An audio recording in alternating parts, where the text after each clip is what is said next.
पंजाब में जबरन लोगों को कन्वर्ट करवाने वाले पास्टर बजिंदर के खिलाफ एक और मामला सामने आया। इस मामले में जो कि सेक्सुअल हरासमेंट का केस जो कि है वो पास्टर बजिंदर के ऊपर लगता नजर आया। पंजाब स्टेट वुमेन कमीशन इसके ऊपर क्या कुछ एक्शन ले रही है, क्या कुछ कार्रवाई की गई है, इसके बारे में जानकारी लेने के लिए हमारे साथ चेयरपर्सन राजलाली गिल मौजूद हैं। मैम, किस तरह से आपके संज्ञान में मामला आया और क्या कुछ आपको इस पूरे मैटर में पता चला? सबसे पहले देखिए, हमको जब वीडियो देखा था तो सो मोटो लिया था इसके ऊपर, और उनसे हमने रिपोर्ट भी मांगी है, उनसे डिटेल रिपोर्ट एसपी से, और मैंने खुद पर्सनली वो लड़की से बात भी की है। और जब मैंने बात की थी तो शी वॉज़ वेरी स्केर्ड, और वो रो भी रही थी कि मेरा बहुत परेशान हूँ बड़े सालों से, लेकिन मुझे समझ नहीं आ रहा था मैं कैसे और किसको अप्रोच करूँ।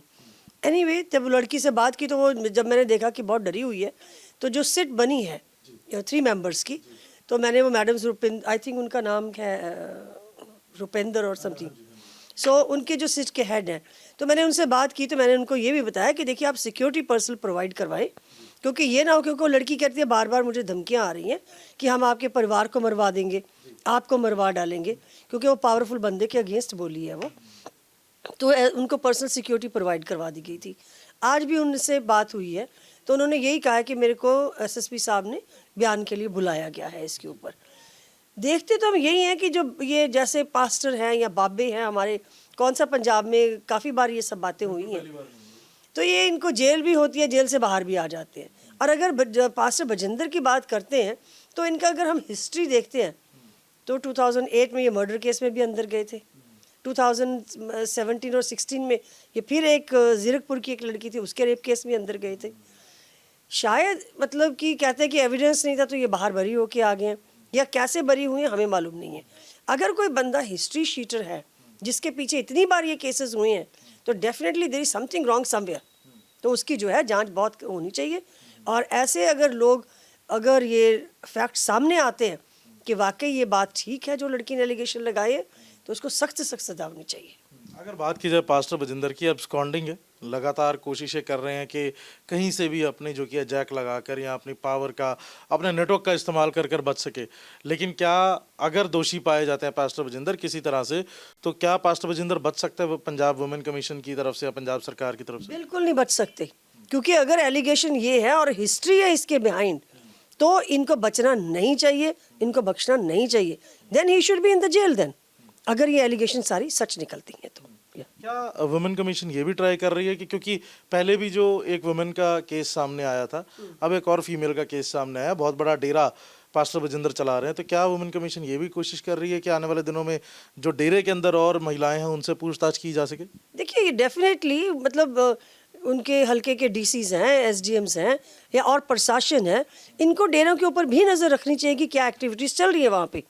और रिलीजियस प्लेसेस जो हैं, मुझे लगता है कि काफ़ी हद तक जो है ना, कभी कभी मिस यूज़ कर लेते हैं लोग। हो सकता है उनको नहीं पता कि क्या हो रहा है यहाँ पे, लेकिन प्रशासन की तौर से अगर कार्रवाई होती है, निगाह रखी जाती है, तो जो इस तरह के लोग हैं कि इन एक्टिविटीज़ में पार्ट होता है इनका, तो उनको सजा मिलनी चाहिए। सिक्योरिटी किस तरह की प्रोवाइड कराई गई है, और क्या कुछ ऐसा भी प्रोविज़न तैयार किया गया कि अगर उनको बाहर निकलने में डर लगे तो शायद उनके स्टेटमेंट्स जो कि किसी और तरीके से रिकॉर्ड किए जा सके?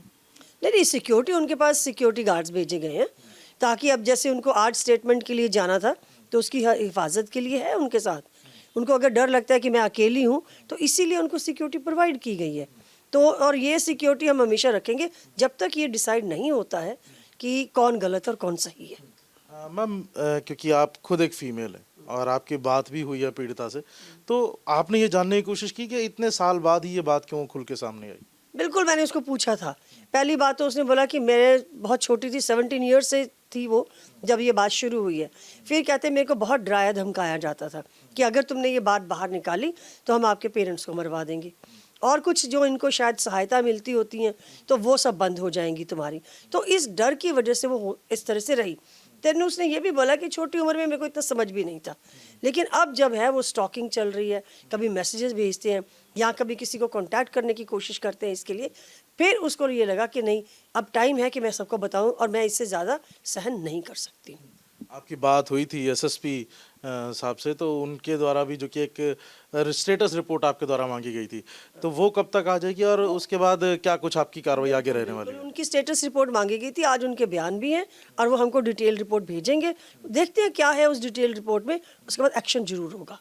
अगर जो कि ये सबूत मिलते हैं उसके खिलाफ तो ज़रूर एक्शन लिया जाएगा। बिल्कुल, पुलिस इसके ऊपर लगी हुई है, वो किसी को स्पेयर नहीं करेंगे और जो भी फैक्ट्स निकलेंगे हमको भी रिपोर्ट आएगी, उस रिपोर्ट के आधार पे देखते हैं क्या है, फिर हम एक्शन करेंगे। तो जिस तरह से बात की जाए, पंजाब के अंदर धर्म परिवर्तन की दुकान चलाने वाले पास्टर बजिंदर के खिलाफ सेक्सुअल असॉल्ट का मामला सामने आया है और पंजाब वुमेन कमीशन द्वारा खासतौर पर सुओ मोटो लेकर इस केस के ऊपर अपनी जांच शुरू कर दी गई है। जल्द ही स्टेटस रिपोर्ट भी सामने आ जाएगी और जल्द ही जो कि है अगर सबूत जो कि है सामने आते हैं तो इस बाबा के खिलाफ ज़रूर जो कि है खासतौर पर कार्रवाई की जा सकती है, जिसकी जर्नी कहीं ना कहीं जेल से ही शुरू हुई थी। अब दोबारा जेल की तरफ जाते हुए पास्टर बजिंदर नजर आ रहे हैं। वीडियो जर्नलिस्ट सचिन अरोड़ा के साथ Anmol Singh Gulati, News Nation, Mohali. News Nation अब व्हाट्सएप पर खबरों के ताजा अपडेट के लिए न्यूज नेशन के इस क्यूआर कोड को स्कैन करें।